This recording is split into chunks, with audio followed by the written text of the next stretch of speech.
All right, hi everybody. So today we are going to be looking at how to find missing sides of a right triangle using the sine ratio.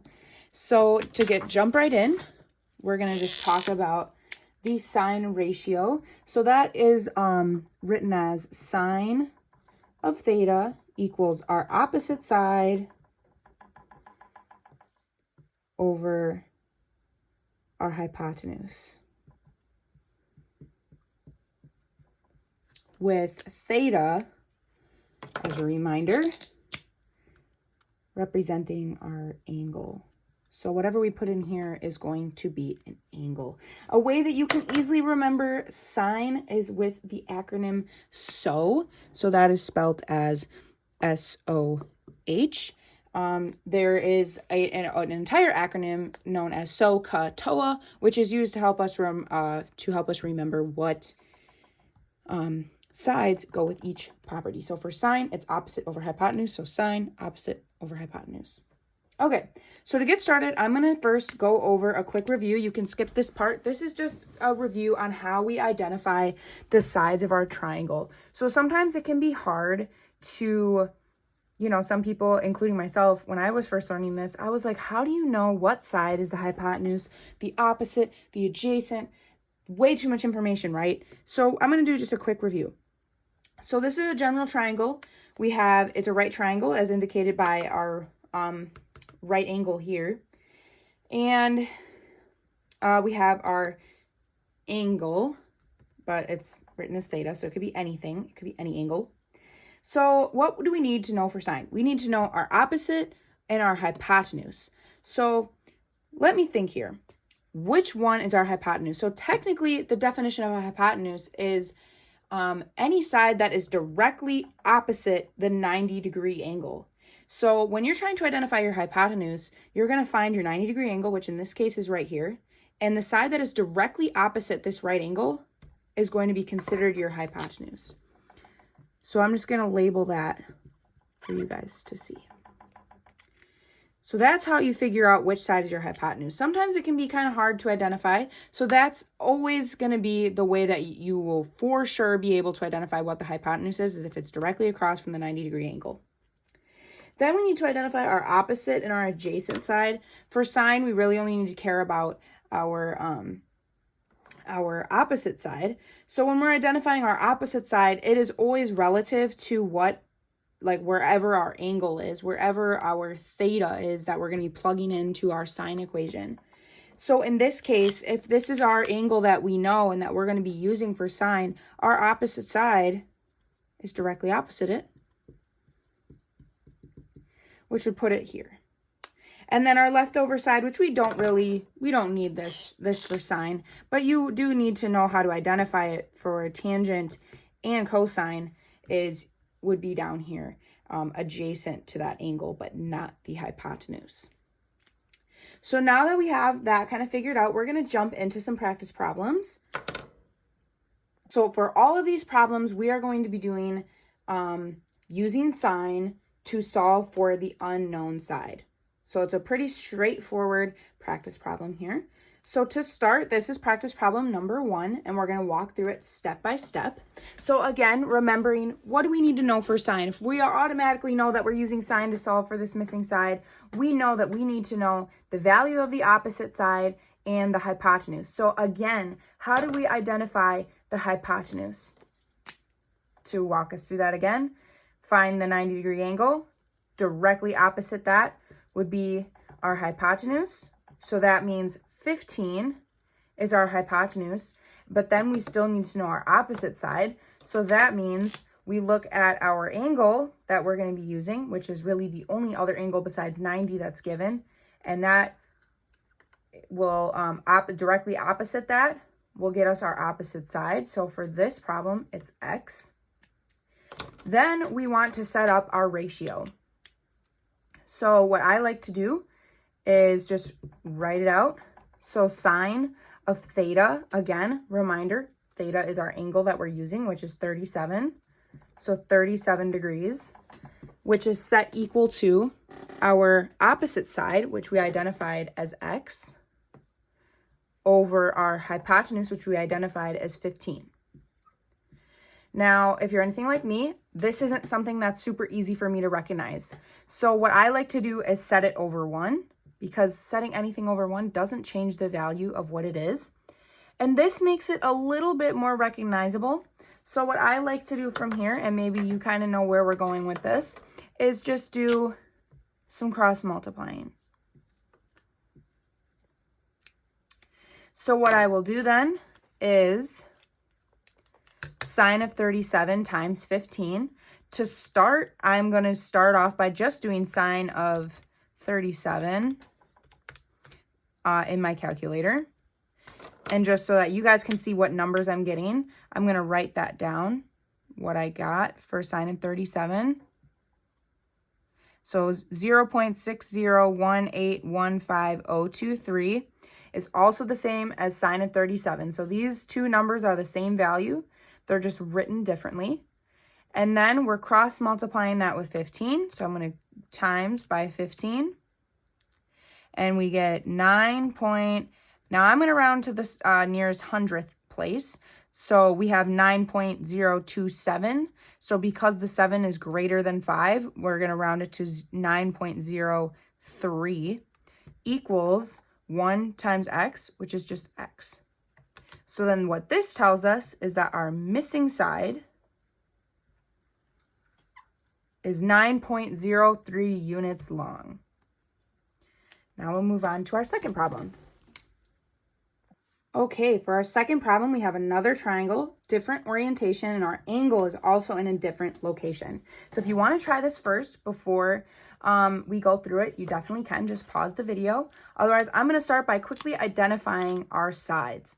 So first is, let's figure out what our hypotenuse is. So again, the hypotenuse is always directly opposite the 90-degree angle. So in this case, it's right here is the 90-degree angle. Directly opposite that is our hypotenuse.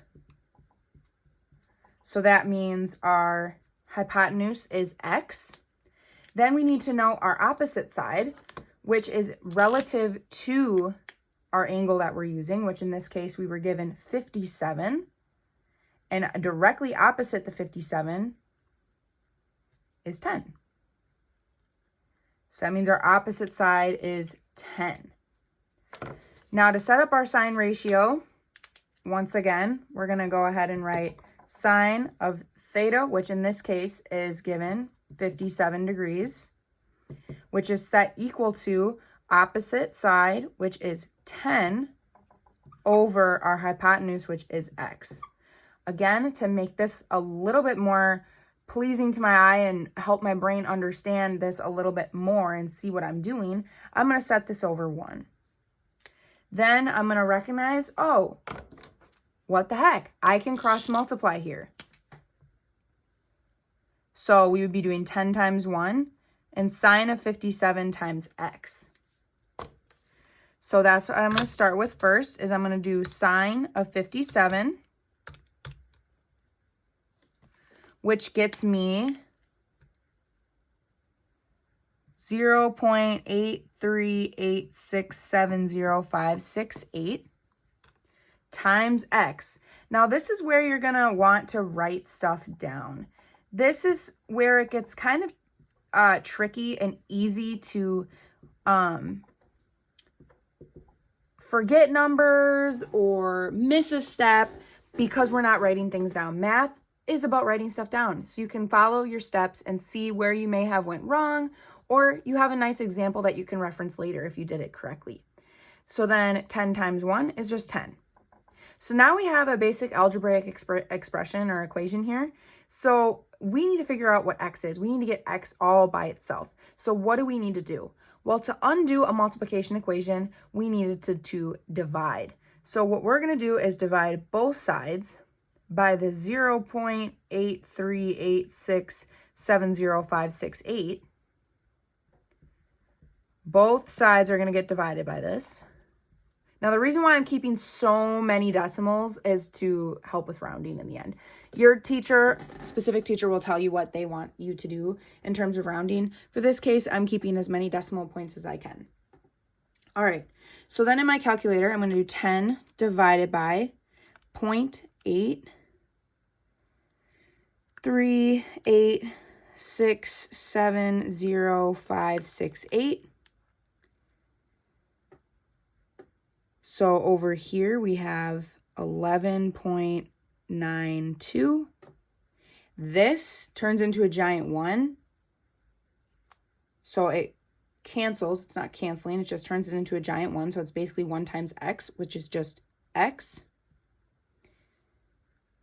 And that means our missing side, which in this case is our hypotenuse, is 11.92, which makes sense because it's bigger than this side. Typically, the hypotenuse is going to be your longest side on your triangle. So that checks out. All right, let's do another one. All right, so we have another problem. Again, pause if you want to try to do this one on your own. We're going to quickly identify what our sides are. So again, hypotenuse is always directly opposite our 90 degree. So that means 14 is going to be our hypotenuse. Our opposite side is always opposite our angle that we're using. So in this case, we have x is our opposite. All right, now we can set up our ratio. So sine of 24 degrees is equal to our opposite side, which is x, over our hypotenuse, which is 14. Again, to help my brain, I am going to set this over 1. You technically don't need to do that. So if you're getting more comfortable, you don't need to do that step every time. But I like to do it for the visual. And then we can cross multiply. Perfect. All right. So let's start off. Sine of 24 is also known as the decimal value of 0.406736643. And we're multiplying that by 14. So I'm just going to do that right in my calculator, times 14. So we get 5.6943130003 is set equal to 1 times x, which is simply x. And then if we want to round it to the nearest hundredth, we get 5.69 because this is a 4. So that means we don't round it up. What does this tell us? This tells us that our missing side, also known as the opposite side of our triangle, is 5.69 units long. All right, we have one more practice problem. Let's get it. Okay, so for our last problem, our triangle is in a different orientation this time. Do not let it fool you. It's the same process again and again, even if they do look a little bit different every time. So to start, we're going to identify our opposite and hypotenuse. So again, directly opposite our 90. I feel like I'm repeating that a lot, but I want to hammer that home. So directly opposite our 90 degree angle is our hypotenuse. So x is going to be our hypotenuse value for this problem. And then directly opposite the angle that we're using in sine is going to be our opposite side, which in this case is 5. Okay, so let's set up our ratio. So we got sine of our angle, which is 42 degrees, is equal to our opposite, which is 5, over our hypotenuse, which is x. And then again, I'm going to set this over 1 just to help me visualize this a little bit better. And then we're going to cross multiply. Okay, so on our calculator, sine of 42 is going to get us a value of 0.669130606. So again, sine of 42 is also equal to this decimal.